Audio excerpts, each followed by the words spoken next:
The emergency session of the Galactic Defense Coalition had been going on for 3 days straight. Representatives from 47 different species sat in the Great Chamber, their various forms of communication filling the air with clicks, whistles, harmonics, and translated speech. The holographic display in the center showed the same terrifying image that had brought them all here. Entire star systems going dark, one after another, consumed by something that moved through space like a living shadow. Admiral Zektar of the Thylorian Navy stood before the assembly, his 6 arms gesturing at the display with practiced military precision. His blue-scaled face showed the exhaustion that all of them felt. The Vex swarm had been advancing for 8 months now, and nothing they tried seemed to slow it down. The latest reports from the Kepler sector are the same as all the others, Zektar announced, his voice carrying across the chamber through the translation matrix. Complete consumption. Every planet stripped bare. Every ship destroyed or absorbed. We estimate the Vex swarm now controls over 200 systems and grows stronger with each victory. A ripple of distressed sounds moved through the assembly.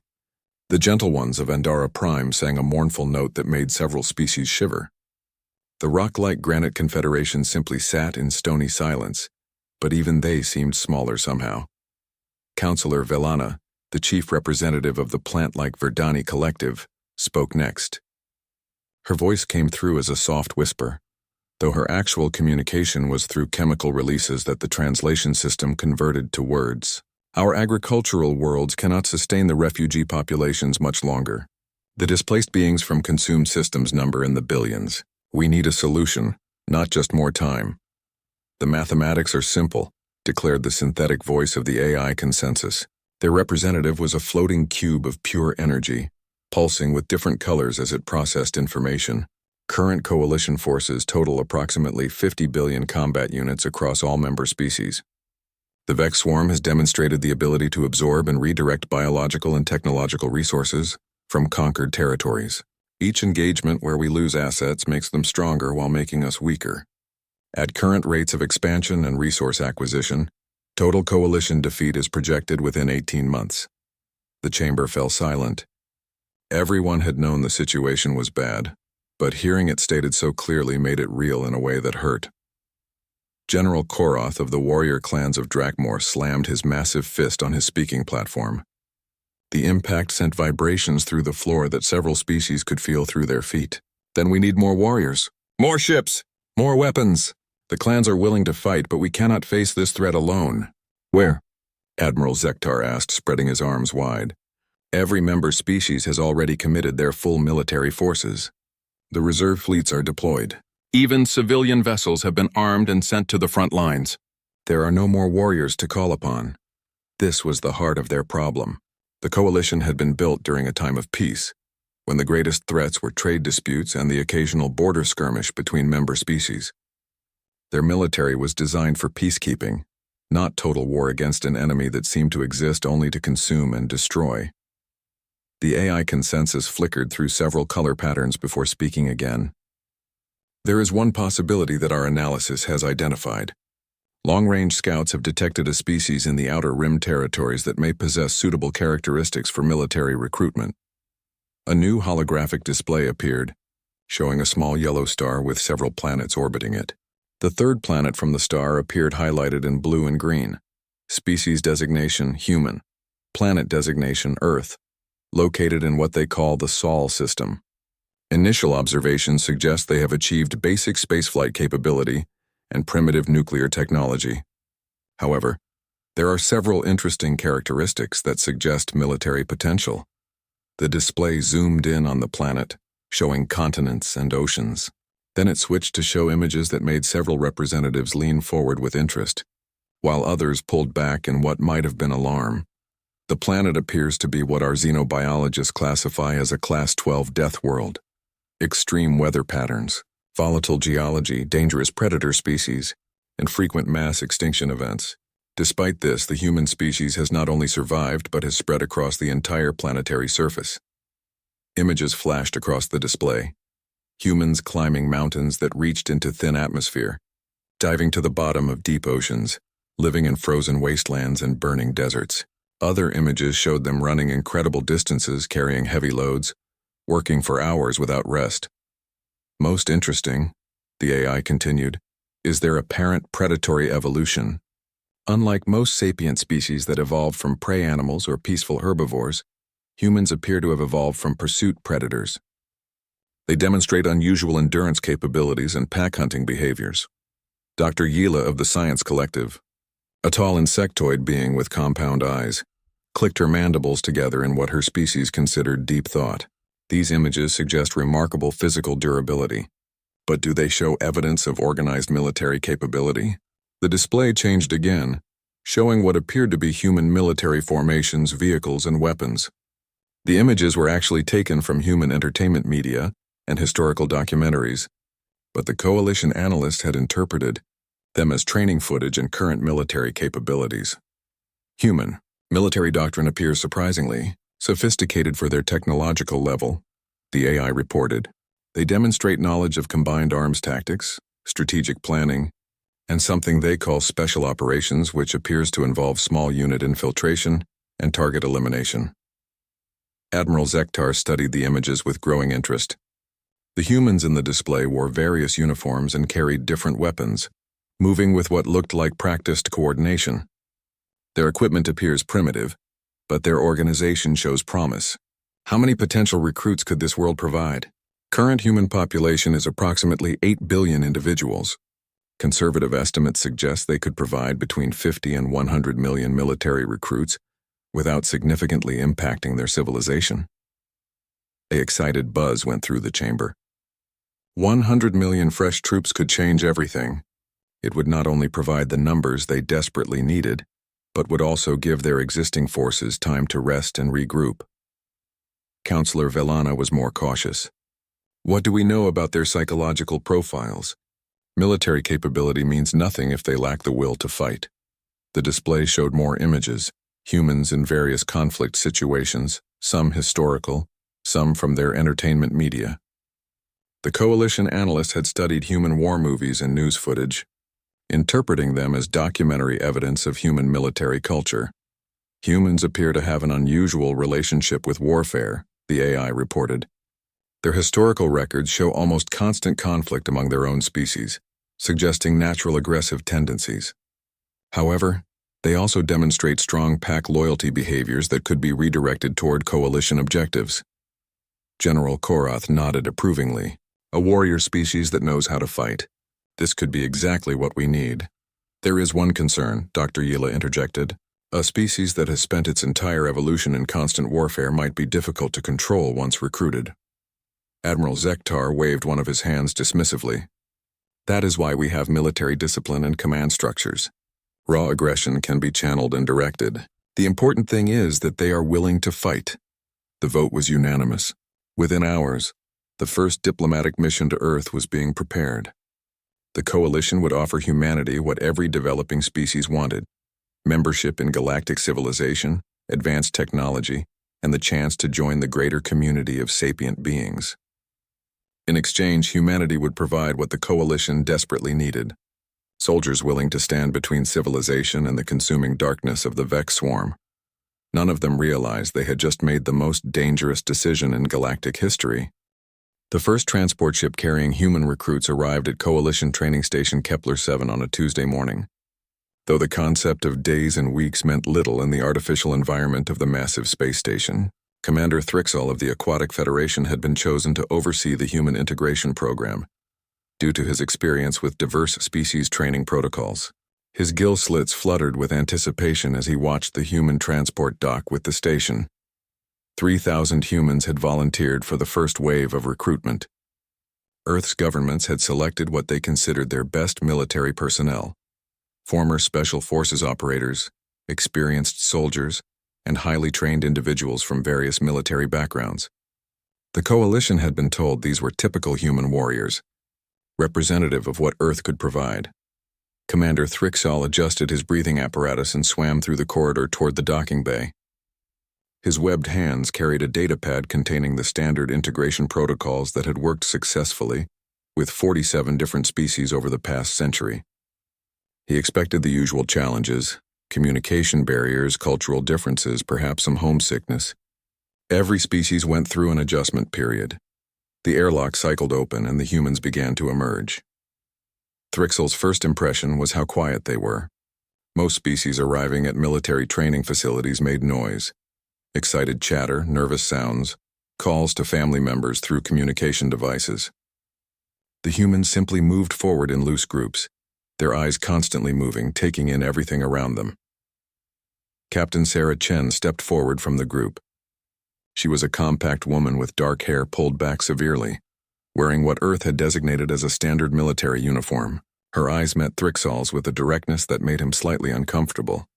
"Captain Chen reporting as senior human liaison," she said through the translation device provided by the Coalition. Her voice was calm, professional, and somehow made Thrixel feel like he was being evaluated rather than conducting an evaluation. "Welcome to Training Station Kepler 7, Thrixel replied, following the standard greeting protocol. "I am Commander Thrixel, and I will be overseeing your species integration into Coalition military doctrine. Please instruct your people to follow me to the orientation facility." What happened next was Thrixel's first indication that humans might be different from other recruits. Instead of the usual confusion and group discussion that most species engaged in when receiving new instructions, the humans simply spread the word through their ranks with efficient hand signals and brief, quiet communications.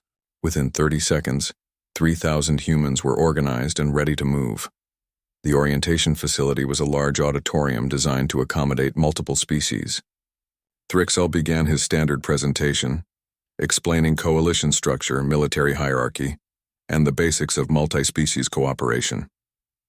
He had given this briefing thousands of times to dozens of different species, but the humans were not listening the way other species listened. Instead of focusing on Thrixel or the presentation screen, their eyes were mapping the room. He could see them noting exit locations, counting security personnel, observing the positions of communication equipment and control panels. Some were even studying the other coalition species present, watching their movements and behaviors with an intensity that made several alien personnel shift uncomfortably. Sergeant Mike Rodriguez, sitting in the third row, leaned slightly toward the human next to him and whispered something that the translation system picked up. 3 exits, minimal security, main power junction behind that panel. Communications array accessible through ceiling maintenance access. Thrixel paused his presentation. "Excuse me, Sergeant Rodriguez. Do you have questions about coalition command structure?" Rodriguez looked up with what humans called a smile, though something about it made Thrixel's gill slits close involuntarily. "No, sir, just making sure I understand the tactical situation." "This is an orientation session, not a tactical situation." "Every situation is a tactical situation, sir." That afternoon, Thrixel began the standard combat training protocols. Coalition military doctrine was based on formation fighting, with clear command hierarchies and standardized responses to battlefield conditions. Most species required weeks to learn basic formation movements and weapon handling procedures. The humans learned them in about 4 hours, but that was not the concerning part. The concerning part was what they did after they learned the standard procedures. During the first live-fire exercise, the humans were supposed to advance in formation toward a mock enemy position and engage targets in a coordinated manner. Instead, they disappeared. Thrixel watched through the monitoring system as the humans reached the starting line, acknowledged the command to begin, and then simply vanished from sight.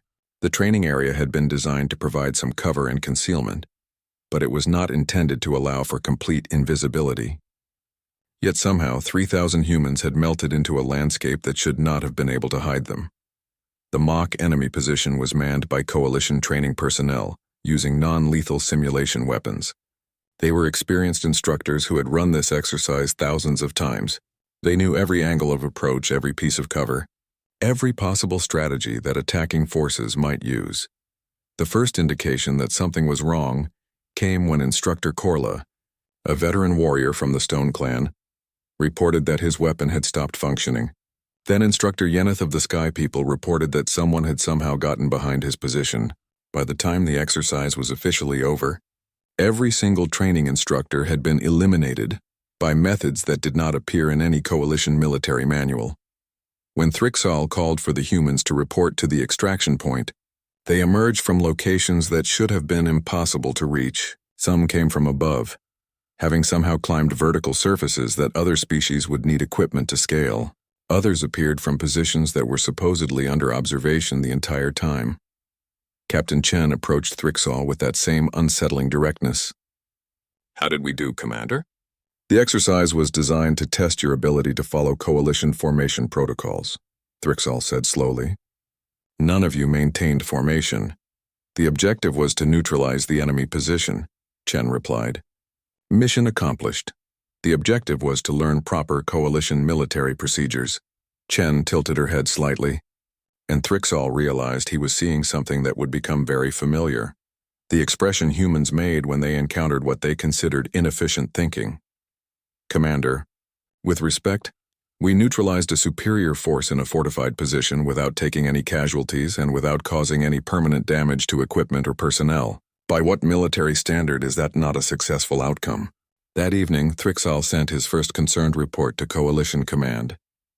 The humans had completed every training objective, but not in any way that resembled normal military behavior.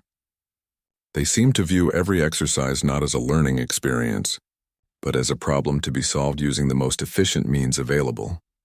During night operations training, the humans demonstrated an ability to move through complete darkness that exceeded even species that had evolved nocturnal vision. During weapons training, they showed an intuitive understanding of sight lines, cover positions, and firing angles that took most species months to develop. During tactical communications exercises, they developed their own signal protocols that were somehow more efficient than standard coalition systems. Most disturbing of all, they had begun studying the coalition personnel themselves. Thrixall discovered that the humans had somehow obtained detailed information about the daily routines, personal habits, and security protocols of every instructor and administrator on the station. When confronted about this, Captain Chen had simply said, "We like to understand our environment, Commander." 2 weeks into training, Thrixall received orders to deploy the humans on their first actual mission. Intelligence had located a small Vex swarm scouting force in an uninhabited system. It was considered a perfect first assignment: a limited enemy force, clear objectives, and minimal risk of complications. The humans would be accompanied by a full coalition battle group and would be expected to follow standard engagement protocols. It was supposed to be a simple introduction to real combat conditions. As Thrixall watched the human transport ships leave the station, he realized that everything about their training had been wrong. The coalition had tried to teach humans to be soldiers, to follow orders and maintain formations and engage enemies in honorable combat. But humans did not think like soldiers. They thought like something else entirely, something that made Thrixall's ancient predator-prey instincts trigger warning signals he had not felt since childhood. He just did not realize yet that what humans thought like was something the galaxy had never seen before. Apex predators who had learned to hunt in groups and had spent their entire evolutionary history getting very, very good at killing things that needed to be dead. Admiral Zektar stared at the reports covering his desk with a mixture of confusion and growing alarm. The first human deployment had been supposed to be a simple training mission, a chance for the new recruits to experience actual combat under controlled conditions. Instead, it had turned into something that defied every principle of military engagement that the coalition understood. The mission briefing had been straightforward. A Vex swarm scouting force consisting of 3 bioships and approximately 50,000 individual Vex units had been detected in the Kepler 439 system. Coalition forces would engage them in standard formation, with the human contingent providing support and observing proper battlefield protocols. The battle should have lasted 6 to 8 hours, following established engagement patterns that had been refined over centuries of coalition military experience. Instead, it had lasted 47 minutes, and no one seemed to understand exactly what had happened. Captain Chen's after-action report was sitting on top of the pile, and Admiral Zektar read it again, hoping it would make more sense the second time. It did not. Upon arrival in the Kepler 439 system, Coalition forces established standard battle formation at coordinates specified in operational parameters. Human forces were assigned to support positions as outlined in mission briefing. Initial Vex response followed expected patterns, with bioships maintaining defensive perimeter around gravitational anchor point. Human reconnaissance. Elements identified critical vulnerabilities in Vex command structure. through passive observation and signal analysis. Tactical assessment indicated that direct engagement with main force would result in unnecessary casualties and resource expenditure. Human forces therefore implemented alternative approach focused on eliminating command and control capabilities.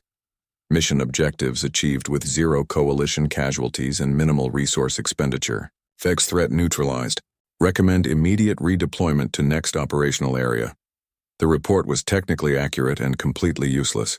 It told Admiral Zektar nothing about how 3,000 humans had somehow eliminated an entire Vex scouting force while 47 different coalition ships sat in formation waiting for the battle to begin.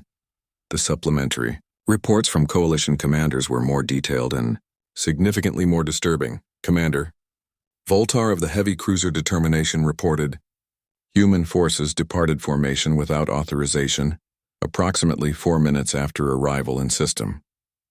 When questioned, Captain Chen stated that humans would handle this differently, and that coalition forces should maintain position and observe. Recommend disciplinary action for failure to follow operational orders. But Colonel Kresh of the 15th Assault Wing had a different perspective. Whatever the humans did, it worked. I've been fighting Vex forces for 3 years and I've never seen anything like this. The bioships just stopped. No explosions, no dramatic destruction, they just went dead in space. Then the Vex units started attacking each other. By the time we moved in to investigate, there was nothing left but debris. Admiral Zektar activated his communication system and requested an immediate conference with Captain Chen. When her image appeared on the holographic display, she looked exactly the same as she had during her first briefing, calm, professional, and somehow giving the impression that she was evaluating him rather than reporting to him. Captain Chen, I need you to explain exactly what happened in the Kepler 439 system. We eliminated the Vex threat, Admiral. Mission accomplished. I need details, Captain. Your report mentions alternative approaches and vulnerabilities in command structure, but it does not explain your methods. Chen tilted her head in that particular human gesture that Admiral Zektar was beginning to recognize as a sign that she was about to say something that would confuse him. Admiral, with respect, coalition military doctrine appears to be based on the assumption that warfare involves two opposing forces meeting in direct combat until one side achieves victory through superior numbers or firepower. This approach is inefficient. The Vex swarm operates through a hierarchical biological command network. Eliminate the command nodes and the subordinate units become disorganized and turn on each other. Rather than engaging 50,000 individual units in direct combat, we eliminated 3 command organisms and allowed their own biological programming to destroy the rest. Admiral Zektar felt his gill slits flutter with agitation. How did you identify these command organisms? Coalition intelligence has been studying Vex biology for months without determining their command structure. We watched them, Admiral. Observation, pattern analysis, behavioral prediction, basic reconnaissance techniques. And how did you eliminate the command organisms without being detected by the rest of the force? Chen's expression did not change, but Admiral Zektar sensed that she was choosing her words carefully. We infiltrated the bioships, located the command organisms, and terminated them. Infiltrated? Captain, those bioships were surrounded by thousands of Vex units. Our sensors showed no coalition energy signatures inside their defensive perimeter. That's correct, Admiral. Coalition sensors were not designed to detect human infiltration techniques. Over the following weeks, reports began flooding in from other fronts where human forces had been deployed. The pattern was always the same.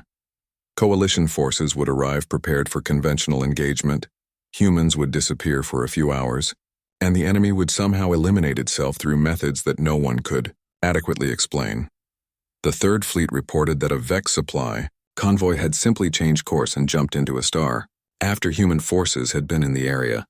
The 7th Battle Group found an entire Vex staging area abandoned, with evidence that the Vex units had destroyed their own equipment before fleeing. The 9th Reconnaissance Wing discovered a Vex command ship drifting dead in space, its crew apparently having turned on each other in a violent frenzy. Dr. Yila of the Science Collective requested permission to study human military techniques and was granted access to observe a human training exercise. Her report was perhaps the most disturbing document Admiral Zektar had ever read. Human military doctrine appears to be based on principles that no other coalition species has developed or even considered. Rather than viewing warfare as a contest between opposing military forces, humans appear to view it as a problem-solving exercise where the objective is to achieve desired outcomes through the most efficient means available, regardless of whether those means conform to traditional military practices. Human forces demonstrate capabilities in what they term asymmetric warfare, which involves deliberately avoiding direct confrontation in favor of attacks against enemy vulnerabilities that other species would not recognize as military targets. They have developed extensive knowledge of psychological warfare, information manipulation, supply chain disruption, and targeted elimination of key personnel. Most concerning is their apparent instinct for identifying and exploiting weaknesses in organizational structures. During observation, human forces analyzed coalition command hierarchies, communication protocols, and security procedures with the same methodical approach they use against enemy forces. When questioned about this behavior, human personnel explained that they were simply maintaining situational awareness. Recommendation: human military capabilities should be closely monitored and carefully controlled. While their effectiveness against Vex forces is undeniable, their approach to warfare represents a fundamental paradigm shift that could have unpredictable consequences for coalition, military doctrine, and interspecies relations. Admiral Zektar found himself facing a dilemma that no coalition commander had ever encountered before. The humans were winning battles that coalition forces had been unable to win. They were eliminating Vex threats with minimal casualties and resource expenditure. By every practical measure, they were exactly what the coalition needed. But they were doing it in ways that violated every principle of honorable warfare that civilized species had developed over millennia of conflicts. They did not fight battles. They simply made problems disappear through methods that other species found ethically questionable and strategically incomprehensible. The reports kept coming. Vex commanders found dead in their own command chambers with no evidence of how assassins had reached them. Vex bioships suffering critical systems failures that appeared to be sabotage, but showed no signs of external interference. Vex supply lines disrupted by precisely timed attacks that suggested detailed intelligence about enemy operations. And through it all, the humans maintained their polite professional demeanor, filing reports that were technically accurate but revealed nothing about their actual methods. They seemed genuinely puzzled by coalition concerns about their techniques, viewing questions about military ethics as irrelevant to the practical objective of eliminating threats. Admiral Zektar realized that the coalition had made a fundamental error in their understanding of what humans were. They had recruited them as soldiers, expecting them to integrate into existing military structures and follow established protocols. Instead, they had recruited something far more dangerous, a species that had evolved to be very, very good at killing things, and had spent their entire history refining the most efficient methods for making their enemy. The emergency session of the Coalition Security Council convened in absolute secrecy, in a shielded chamber deep within the administrative core of Station Alpha Prime. No records would be kept of this meeting. No translation matrices would log the conversations. Even the AI consensus had been excluded from the proceedings. Around the curved table sat the most powerful beings in the galaxy: Admiral Zektar representing the military command, Counselor Vellana speaking for the civilian government, Minister Gexlon of Internal Security, and 12 other high-ranking officials from the most influential coalition species. They were all here to discuss the same growing concern that none of them wanted to voice openly. The humans were winning the war. And that might be the most terrifying development in galactic history.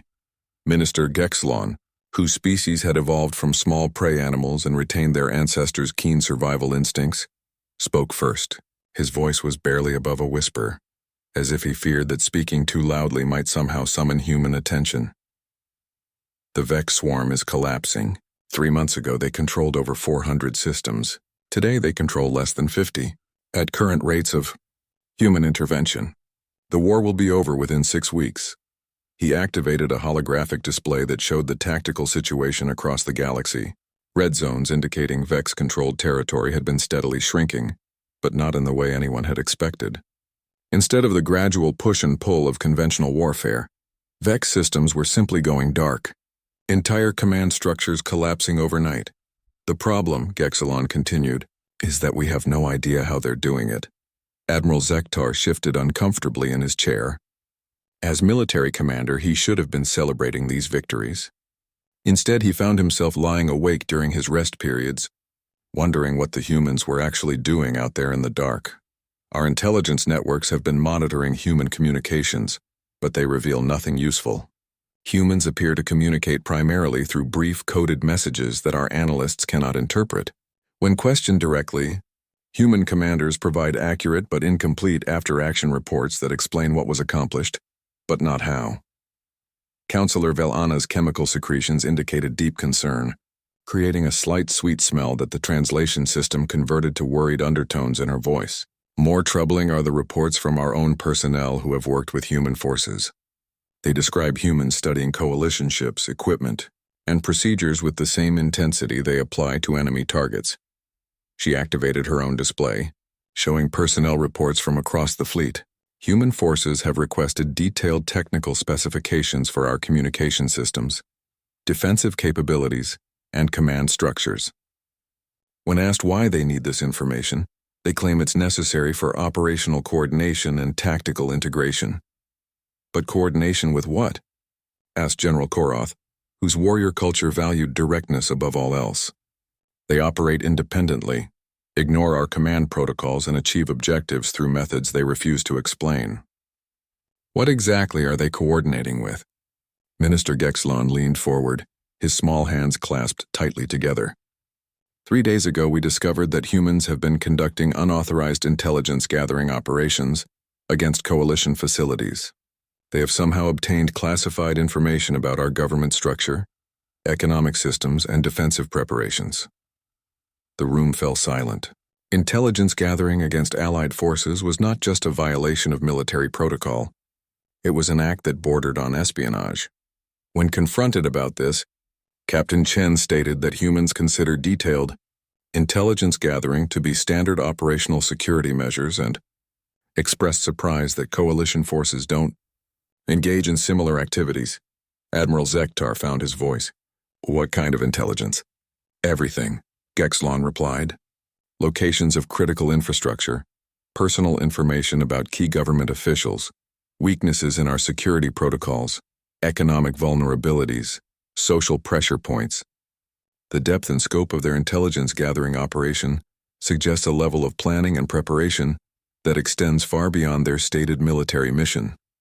Dr. Yila, who had been sitting quietly in the corner, activated her communication implant. I have spent the last month trying to understand human psychological profiles. My findings are disturbing. Her report appeared on the central display, filled with charts and analysis that made several counselors lean back in their chairs. Humans do not think like any other species we have encountered. Most coalition species evolved from herbivores or prey animals. Even our predator species, like the warrior clans, evolved from pack hunters who relied on cooperation and shared resources. Humans evolved as persistence predators who specialized in tracking and eliminating specific targets over extended periods. She highlighted a section of her analysis. This has created a species-wide psychological profile focused on problem identification, resource assessment, and threat elimination. When humans encounter any situation, their instinctive response is to analyze it for potential weaknesses and develop strategies for achieving dominance or control. Are you saying they view us as threats? Asked Counselor Velana. I'm saying they view everything as a potential threat. It's not malicious. It's simply how their minds work. They cannot help but analyze the coalition's strengths and weaknesses because that's how they evaluate every environment they encounter. General Koroth slammed his fist on the table. Then we need to establish clear boundaries. Military discipline. Chain of command. Minister Gexlon's expression was grim. We tried that. Last week, Admiral Threnks of the 4th Fleet attempted to restrict human operational autonomy and require them to follow standard coalition protocols. What happened? Within 12 hours, Admiral Threnks's flagship experienced critical systems failures that forced him to transfer command to a subordinate. Engineering analysis found no evidence of sabotage, But the failures occurred in precisely the systems that would prevent his ship from maintaining command authority. A remarkable coincidence. The implications of that statement hung in the air like a toxic cloud. No one wanted to voice what they were all thinking. Admiral Thranks reported the incident as a mechanical failure. Gexelon continued, but his personal log, which he thought was secure, contained observations about human personnel studying his ship's technical specifications in the days before the failure. Counselor Velana's chemical emissions shifted to alarm patterns. Are we suggesting that humans sabotaged a coalition warship? We're not suggesting anything, Admiral Zektar said carefully. We're simply noting that humans have demonstrated capabilities that extend beyond conventional military operations, and that attempts to restrict their autonomy have been met with complications. Dr. Yilla brought up another display. There's something else.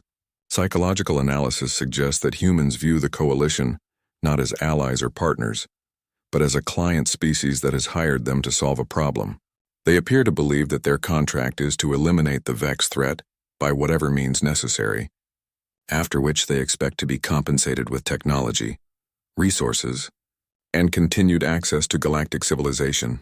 That's actually accurate, admitted Counselor Velana. That is essentially what we offered them, but we assumed they would operate within our military framework and follow our rules, Admiral Zektar added. We didn't expect them to treat the entire arrangement as a business transaction with performance-based objectives, Minister. Gexelon activated a final display that showed current human positions throughout Coalition space. Red dots marked human personnel, and there were thousands of them spread across dozens of critical systems. This is our real problem, he said quietly. Humans are no longer just attached to military units. They have embedded themselves throughout our infrastructure. We have human personnel working on research stations, communication hubs, supply depots, and administrative centers. They have access to our technology, our databases, and our decision-making processes.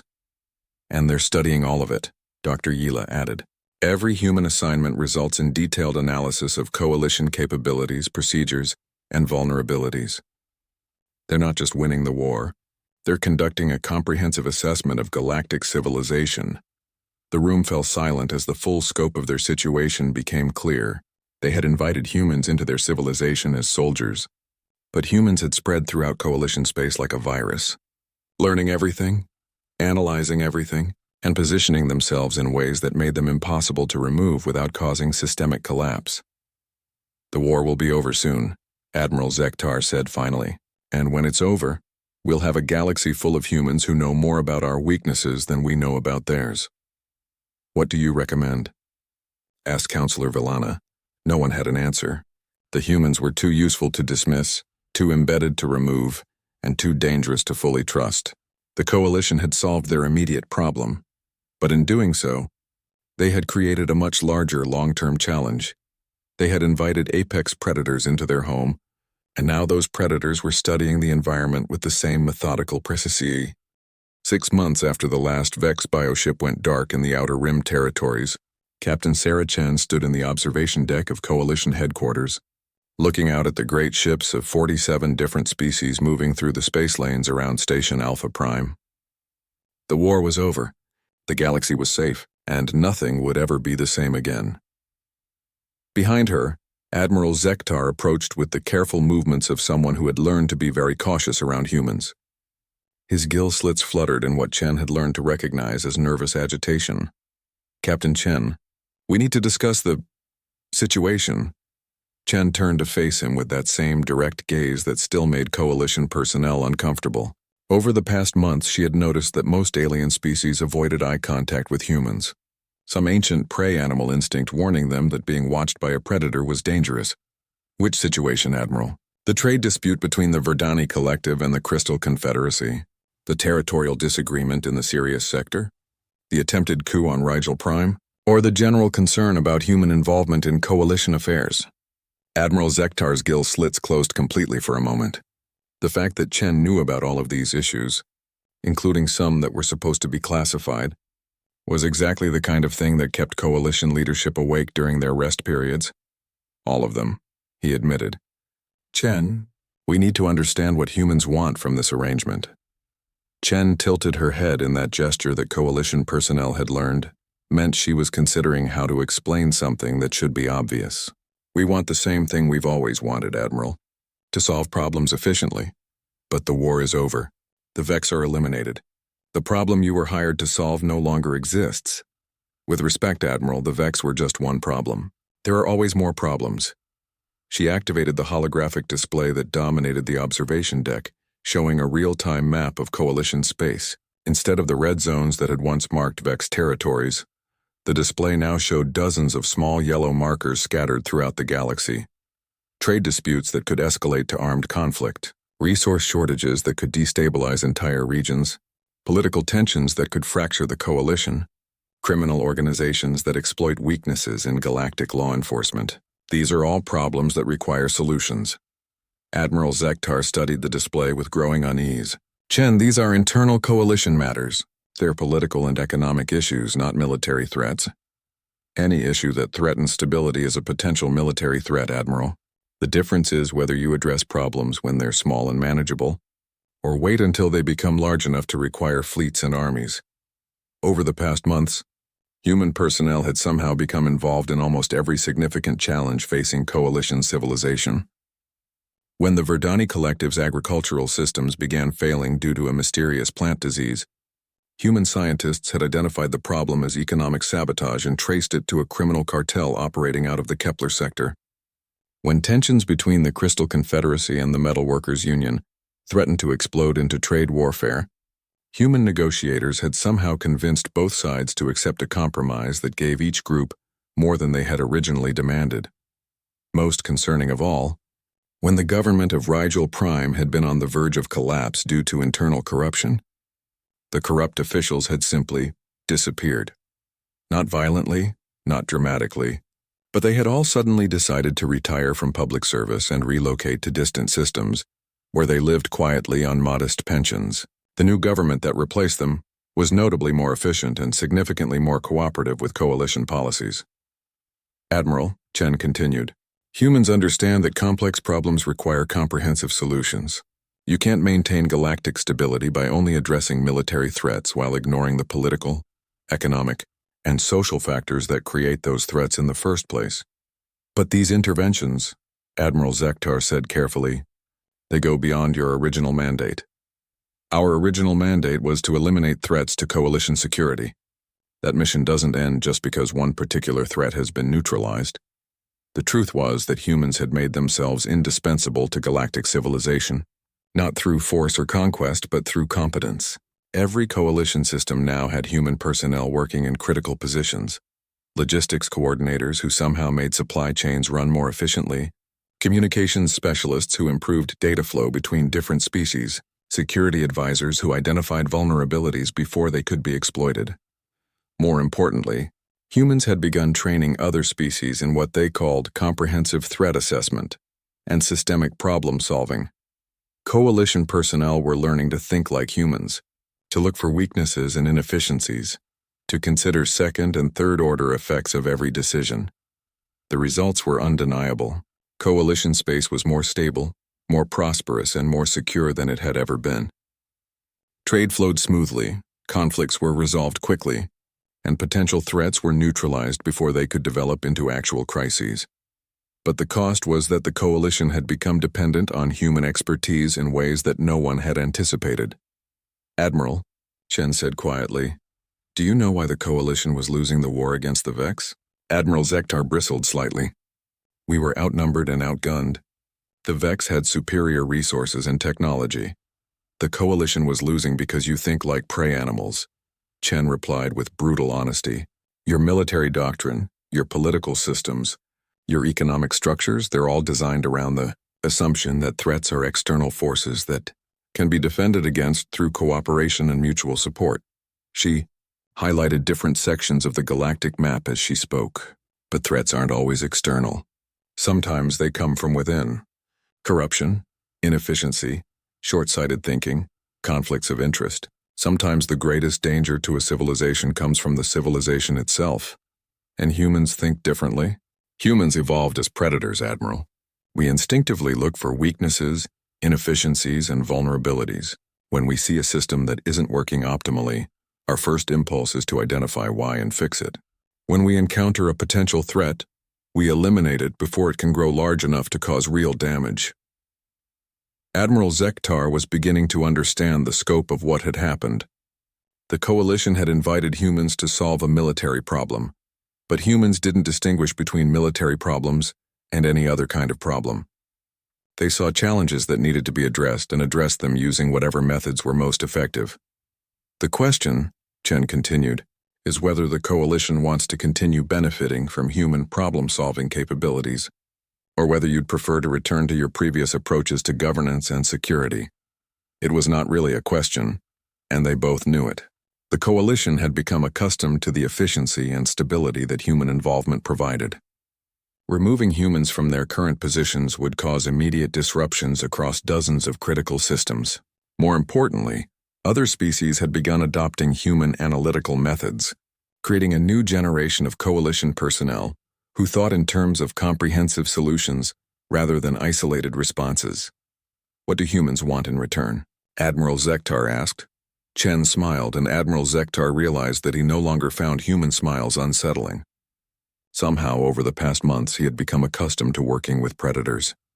Continued access to galactic civilization, Admiral. Technology, knowledge, resources, opportunities. The chance to explore the galaxy and encounter new challenges. Humans are problem solvers by nature. Give us interesting problems to solve, and we're happy. And if the coalition decides it doesn't want human involvement in internal affairs?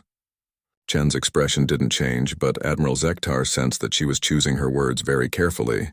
Admiral, humans are already involved in coalition affairs. We're integrated into your infrastructure, your supply chains, your communication networks, your security systems. We're not occupying your civilization. We're part of it now. But if we asked you to leave, you won't, Chen replied with quiet certainty. Because humans solve problems, Admiral, and there are always more problems to solve. As Admiral Zektar looked out at the ships moving through coalition space, he realized that Chen was right. The galaxy had wanted soldiers to fight their war, but what they had received was something far more valuable and far more dangerous. A species of apex predators who had evolved to identify problems and eliminate them with ruthless efficiency. The war was over, but the humans remained, embedded throughout galactic civilization like antibodies in a bloodstream, constantly monitoring for threats, inefficiencies, and challenges that needed to be addressed. The coalition had hired them to kill their enemies. Instead, humans had made themselves indispensable by becoming very good at solving problems that other species didn't even recognize as problems until it was too late. And now, every time the coalition faced a challenge, the first question asked in government meetings was not, "How do we handle this?" but what would the humans do? The galaxy had wanted soldiers, but it had received something it never knew it needed: